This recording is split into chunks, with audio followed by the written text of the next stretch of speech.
Le prince Eugène allait retourner en Allemagne.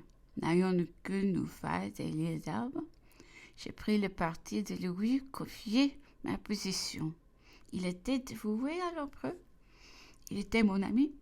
Je lui proposais de se charger de 800 000 francs et de les faire passer à l'île d'Elbe, un peu plus tranquille.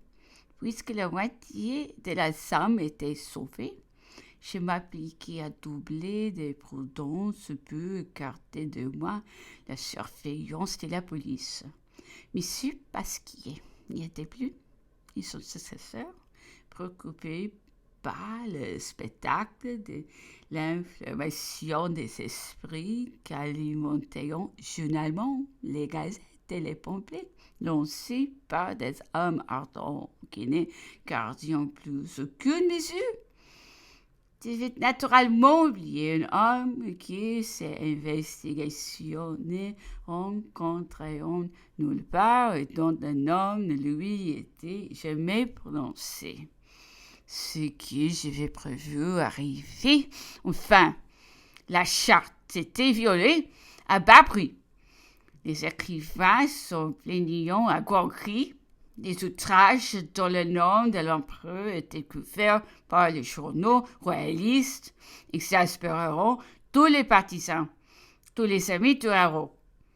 Les récriminations feront un caractère violent et l'on en a jusqu'à fouiller dans les anciens militaires et rendre grandiose de la publicité des imputations odieuses contre les rois sous sa conduite à l'époque du procès du marquis de Favras.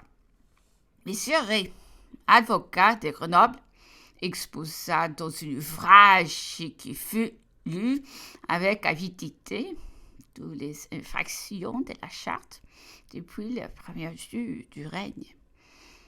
Deux jeunes gens, Monsieur Comte et Dunoyer, lanceront dans le public un écrit périodique appelé les censeurs, où les principes de la liberté étaient développés avec une sévère énergie, une force de pensée qui lui acquit tous les suffrages.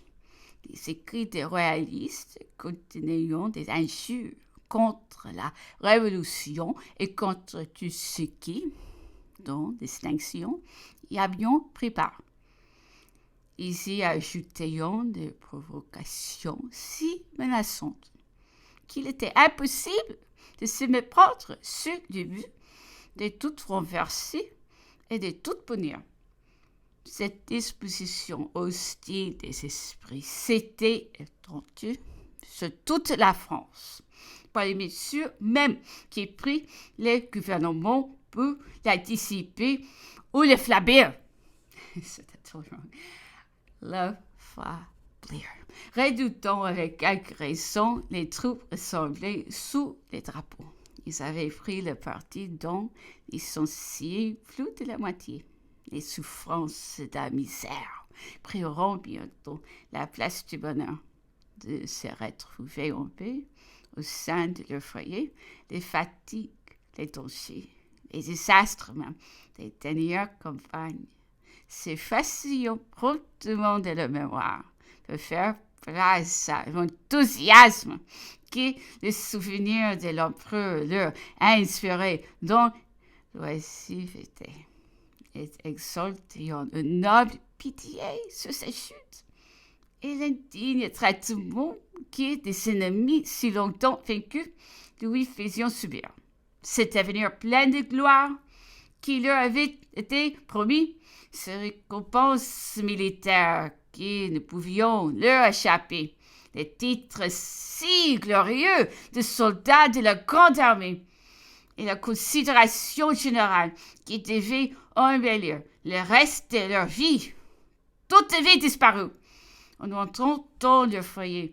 Pauvres, humiliés, ils avaient cœur à subir les défiances des agents du nouveau pouvoir et les mépris de cette foule de nobles, la plupart anciens émigrés qui mettaient au nombre de leurs 3 et de jouissance, le plaisir de calomnier la gloire militaire et de flétrir du nom de révolte des héroïques efforts des Français pour sauver leur patrie du joug étranger.